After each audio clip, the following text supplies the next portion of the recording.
Hello दोस्तों, स्वागत है एक नई वीडियो में। आज के वीडियो बहुत ही प्रैक्टिकल होने वाला है। हम स्लैब की स्टील देखने वाले हैं, बीम का रेनफोर्समेंट देखने वाले हैं, शटरिंग के बारे में बहुत सारी चीज़ें आज हम जानने वाले हैं। तो प्लीज़ आप वीडियो को अंत तक ज़रूर देखना और आप चैनल पर नए हैं तो प्लीज़ चैनल को सब्सक्राइब ज़रूर करना।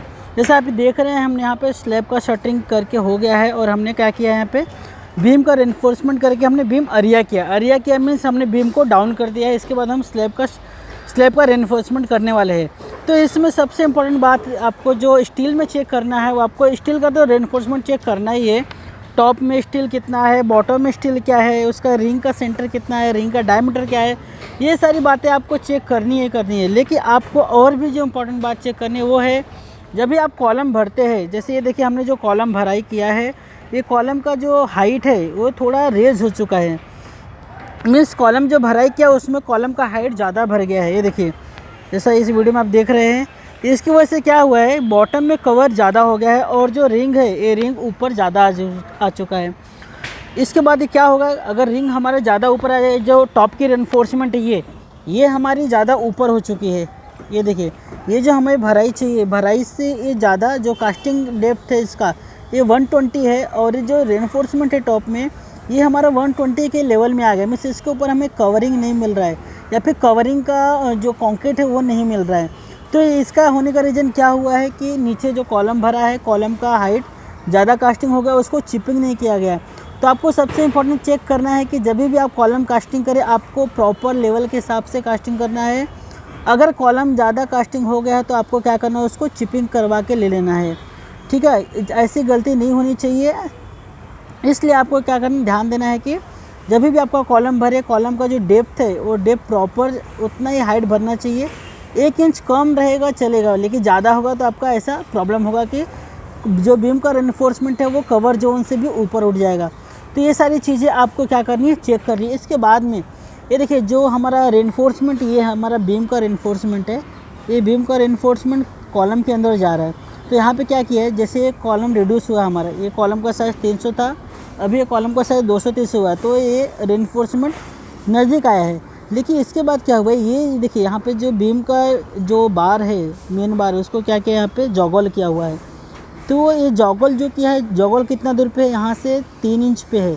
तो ये एक्चुअली रॉन्ग है, ये रॉन्ग प्रैक्टिस है, ऐसा नहीं करना चाहिए। क्या करना चाहिए, कॉलम से 1 फीट दूर, 1 फीट यहाँ तक बार को स्ट्रेट लाना है और यहाँ से ऐसा क्या करना है, हमें अंदर लेना है या फिर हमें जॉगल करना है यहाँ से।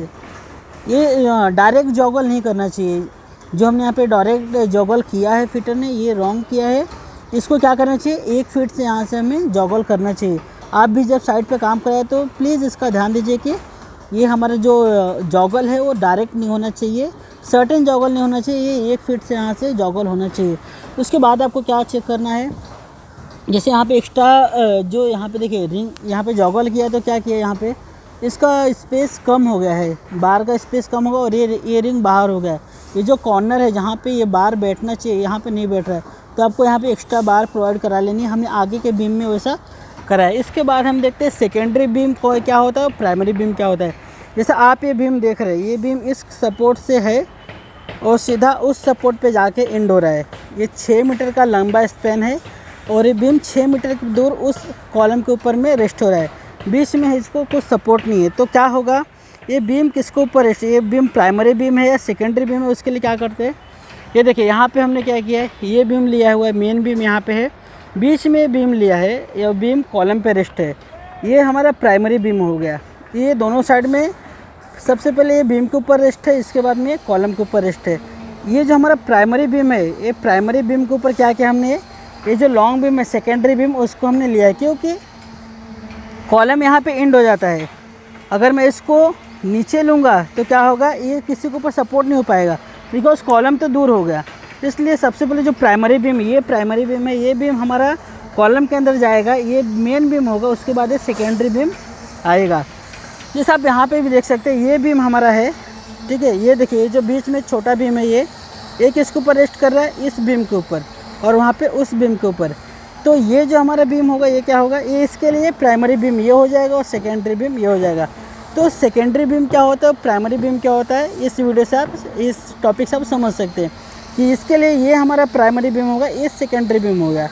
और वैसे ही अगर मैं इस यहाँ पे देखूँ तो ये हमारा ये प्राइमरी बीम होगा और ये सेकेंडरी बीम हो गया। ठीक है, इस बीम के ऊपर ये बीम रेस्ट कर रहा है और इस बीम के ऊपर ये बीम रेस्ट कर रहा है। तो आपको बहुत इंपॉर्टेंट ध्यान देना कि फिटर ने कैसा काम किया है कि कौन से बीम के ऊपर कौन सा बीम रेस्ट होने तो उल्टा कर देगा। ओके, तो आपको ये सारी चीज़ें ध्यान देनी है कि प्रॉपरली क्या हो रहा है, प्रॉपर जो प्राइमरी बीम और सेकेंडरी बीम लिया गया है कि नहीं। उसके बाद में देखिए यहाँ पे एलडी जो प्रोवाइड किया गया है कॉलम के अंदर, ये देखिए बीम का बार कॉलम के अंदर कितना आना चाहिए, हमारे यहाँ पे डिज़ाइन में दिया है 41D। 41D में से अगर 20 mm का बार है तो 820 mm अंदर आना चाहिए। ये डिपेंड करता है कंक्रीट के ग्रेड के ऊपर कि हमारा कंक्रीट का ग्रेड कितना है। अगर आपका कंक्रीट का ग्रेड हायर रहेगा तो एलडी जो डेवलपमेंट लेंथ है वो कम रहेगा। अगर लोअर है कंक्रीट का ग्रेड 20 mm है, 30 mm, तो ये क्या है, ये 50D 60D इस तरह से होता है।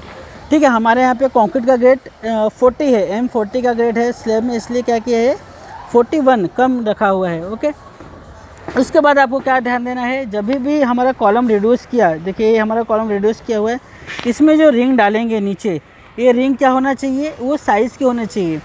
ऐसा नहीं कि हमारा रिंग बाहर है जो कॉलम अंदर हो जाए। तो यहाँ पे क्या करते हैं, हम रिड्यूस रिंग डालते हैं, मतलब जिस साइज़ का कॉलम मिल रहा है उस साइज़ का हम क्या करते हैं, रिंग डालते हैं। नीचे में जैसे 300 है तो 300 का डालेंगे, ऊपर 150 हो जाए तो 150 डालेंगे और बीच में दोनों के बीच का डालेंगे, मीन्स 160, 170, 200 ऐसा करके 230 तक आएंगे। उस तरह से हम क्या करते हैं, यहाँ पे रिंग प्रोवाइड करते हैं। उसके बाद में हम आपको ये दिखाते हैं, ये देखिए यहाँ पे स्पेसर बार डाला हुआ है। ये देखिए ये जो बार है इसका क्या है, पिन बोलते हैं या फिर स्पेसर बार डालते हैं। इसका रीज़न क्या है, जो बॉटम का बार अभी जो ये ऊपर रखा हुआ है, ये बार को नीचे करेगा तो जो लेयर के बार है वो दोनों बार के बीच में डिस्टेंस होना चाहिए, स्पेस होना चाहिए, कंक्रीट जाना चाहिए उसके बीच में, इसलिए क्या करते हैं वहाँ पे स्पेसर बार डालते हैं। जैसे आप इस बीम में भी देख सकते हैं, देखिए इस बीम में भी वहाँ पे क्या किया है, यहाँ पे देखिए ये स्पेसर बार डाला हुआ है। जो बॉटम का लेयर का बार है उसके बीच में स्पेसर बार डालना बहुत ही ज़रूरी है। दोनों बार चिपकने नहीं चाहिए, उसके बीच में स्पेस होना चाहिए। और स्पेसर बार कितने का होना चाहिए, मिनिमम 25 mm का, उससे नीचे नहीं डालना है। क्योंकि हमारा जो एग्रीगेट रहता है वो कितना है, मैक्सिमम है हमारा 20 mm का एग्रीगेट हम यूज़ करते हैं। अगर आपको 20 mm का स्पेसर रहेगा तो कंक्रीट अंदर जो जाने का क्या होगा, स्लरी चला जाएगा, 1 नंबर चला सैंड जाए, लेकिन 2 नंबर का कंक्रीट वो नीचे जा नहीं पाएगा, जिसकी वजह से वहाँ का उसका स्ट्रेंथ कम हो जाएगा। इसलिए आपको जो स्पेसर बार यूज़ करना है वो कितना 25 mm का ही यूज़ करना है। देखिए आप यहाँ पे ये 25 mm का हमने यहाँ पे यूज़ किया हुआ है। उसके बाद में ये देखिए ये जो हमारा बीम है, छोटा बीम है, ये हमारा टॉयलेट है।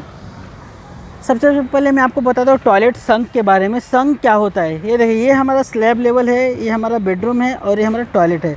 तो टॉयलेट को हमने 200 डाउन रखा है। मैं इसका जो स्लैब का टॉप लेवल रहेगा, इसका टॉप लेवल से टॉयलेट का टॉप लेवल 200 mm डाउन रहेगा। वो किस लिए रखा जाता है, क्योंकि हमारा जो टॉयलेट में जो हमारा सर्विसेज आएंगे, प्लम्बिंग के जो सर्विसेज आएंगे, वो हमें बीम में स्लीव छोड़ने की ज़रूरत ना पड़े। देखिए ये जो हमने यहाँ पे बीम रखा है, बीम को भी रिड्यूस रखा है। ये बीम हमने देखिए, ये बीम को हमने रखा है 700 के लेवल से और ये बीम को रखा है 500 के लेवल से। तो जो 200 mm बचेगा उसमें क्या करेंगे, हम सर्विसेज देंगे। हमें बीम में पाइप प्रोवाइड नहीं करना, क्योंकि बीम में पाइप जो हम प्रोवाइड करते हैं वो प्रॉपर लोकेशन पे नहीं हो पाता या फिर डिसलोकेट हो जाता है। इसलिए क्या करते हैं, जो अलोंग द डक है, ये देखिए यहाँ पे डक है, डक के अलोंग में जो भी बीम्स आएंगे वो क्या करते हैं, हम उसको रिड्यूस करते हैं संक के लेवल पे। तो ये देखिए ये हमारा डक है और ये जो हमारा बीम है, ये क्या हमने बीम को साइज़ को रिड्यूस किया है।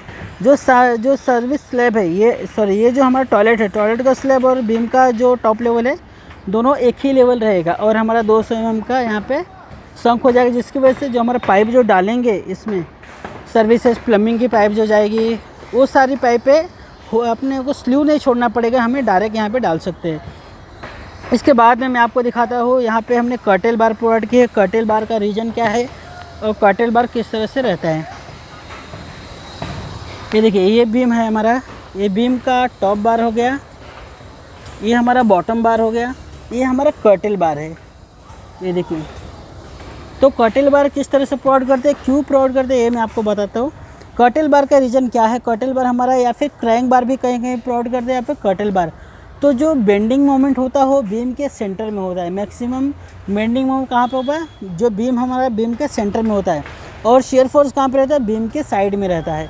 ठीक है, बीम सपोर्ट पे हमारा क्या आता है? शेयर फोर्स आता है। और बेंडिंग मोमेंट कहाँ पे आता है? वो बीम के सेंटर में आता है। तो इसलिए बेंडिंग मोमेंट को रजिस्ट करने के लिए हम क्या करते हैं? यहाँ पे हम कर्टल बार प्रोवाइड करते हैं, या फिर आप यहाँ पे क्रैंक बीम भी प्रोवाइड कर सकते हैं, लेकिन हमने डिज़ाइन में यहाँ पे कर्टल बार लिया है। तो यहाँ पे हम कर्टल बार इसलिए प्रोवाइड क्योंकि यहाँ पे बेंडिंग मोमेंट ज़्यादा होता है इसके लिए। और यहाँ पे देखिए, यहाँ पे हमने भी पिन यहाँ पे प्रोवाइड की हुई है। ठीक है, और दूसरी बात आपको क्या चेक करना है कि जो हमारा बीम है उसमें जो स्टीरप्स की स्पेसिंग वो किस तरह से होनी चाहिए। देखिए यहाँ पे बीच में स्पेसिंग ज़्यादा है और साइड में स्पेसिंग कम है, तो वो आपको ध्यान देना है कि बीम का स्पेसिंग कितना दिया हुआ है स्टीरप्स का। और आपको हुक का भी ध्यान है। जैसे आप देखिए यहाँ पे, अभी यहाँ पे देखिए ये हमारा 8 mm का स्टीरप है, इसका लेंथ कितना होना चाहिए और हमारा 12 mm का लेंथ कितना होना चाहिए। तो ये होता है हमारा 10D, 10 into diameter of stirrups. Stirrup का जितना डायमीटर है इंटू 10 उतना हमारा लेंथ होना चाहिए। अभी 8 mm का डायमीटर तो कितना होना चाहिए? 80 mm होना चाहिए। ये 12 mm का डायमीटर ये कितना होना चाहिए? 120 mm होना चाहिए। तो ये सारी चीज़ें आपको क्या करनी है, साइड पे एक सिविल इंजीनियर को प्रॉपरली ये सारी चीज़ें चेक करनी है, क्योंकि एक सिविल इंजीनियर ही है जो बिल्डिंग को मजबूती देता है। ओके, या फिर आप सारी जो बिल्डिंग की रिस्पॉन्सिबिलिटी किसके ऊपर है? सिविल इंजीनियर के ही ऊपर डिपेंड